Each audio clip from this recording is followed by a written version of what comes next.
A high-stakes legal clash is unfolding over President Donald Trump's temporary pick to run Elizabeth Warren's favorite bank regulator, and the White House is holding its ground.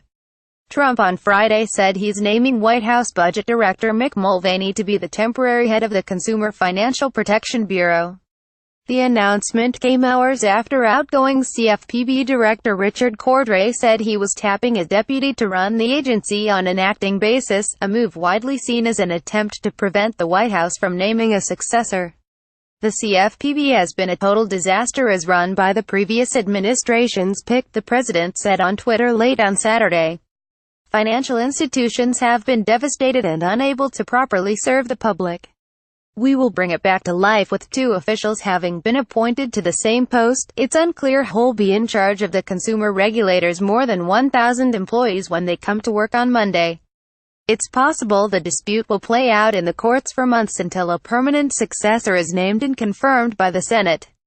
Trump's right to make a temporary appointment was backed on Saturday by the Department of Justice, which said in a memo signed by Assistant Attorney General Stephen Engel that the president may designate an acting director of the CFPB. A senior White House official said on Saturday that Trump is expected to decide on a permanent replacement for Cordray in the coming weeks. Republicans are eager to start remaking the six-year-old agency, which they blame for burdening banks with unnecessary rules and have criticized as being unaccountable. Cordray and other Democrats are desperate to keep it out of the administration's grip as long as they can. Cordray, 58, appointed by former President Barack Obama, officially stepped down on Friday. As he exited, the former Ohio Attorney General announced that his chief of staff, Leandra English, would become deputy director and thus automatically rise to serve as acting director when he left. But there's a legal debate over how much power Cordray has to name his replacement. The White House indicated that Trump believes he has the authority to name the agency's interim leader using a federal vacancies law. The administration consulted with the Office of Legal Counsel, a unit of the Justice Department, before making the decision, White House officials said.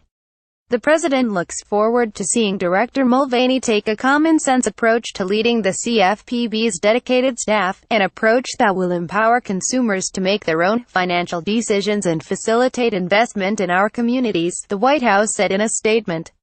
Director Mulvaney will serve as acting director until a permanent director is nominated and confirmed. As director, Mulvaney, 50, is expected to bring sweeping changes to an agency he's called the very worst kind of government entity. Mulvaney will continue to serve as director of the Official of Management and Budget while also filling in at the CFPB starting on Monday, senior White House officials said. The officials deferred to Mulvaney questions on how he'd manage his time between the two jobs. Succession of the CFPB director is disputed by legal experts and is the latest source of partisan bickering over the agency's power and structure. The Dodd-Frank Act states that the deputy director is in charge in the absence or unavailability of the director. Democrats including Cordray and Senator Warren of Massachusetts, who's credited with having helped create the CFPB, believe that means English, a senior advisor to the during the Obama administration, is now in charge. On the other hand, a federal vacancies law allows the president to name a temporary head of an agency when the director resigns. The White House believes the Vacancies Act takes precedence.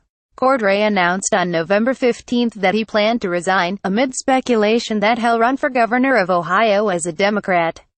The role of deputy director had been vacant for months before Cordray named English, a move that banking industry lobbyists says creates uncertainty in the marketplace and illustrates the flaws of having just one person in charge of the bureau. This is absurd that we may have a pay-per-view event when Mulvaney walks in on Monday, Consumer Bankers Association President Richard Hunt said in an interview. It was a little arrogant that Cordray believes he could pick his own successor. The CFPB was established in the wake of the global financial crisis to police credit cards, auto loans, and other consumer finance products. Since its inception, the agency has often been at the center of bitter partisan bickering. Democrats, led by Warren, a special advisor to the CFPB before its launch, have praised the agency for returning billions of dollars to harmed consumers. Republicans call it a rogue entity with a leader that wields too much unchecked power. Warren backed Cordray's move to appoint his deputy. She wrote on Twitter late on Friday that the Dodd-Frank Act is clear. If there is a CFPB director vacancy, the deputy director becomes acting director. Donald Trump can't override that. Donald Trump can nominate the next CFPB director, but until that nominee is confirmed by the Senate, Leandra English is the acting director under the Dodd-Frank Act, Warren wrote.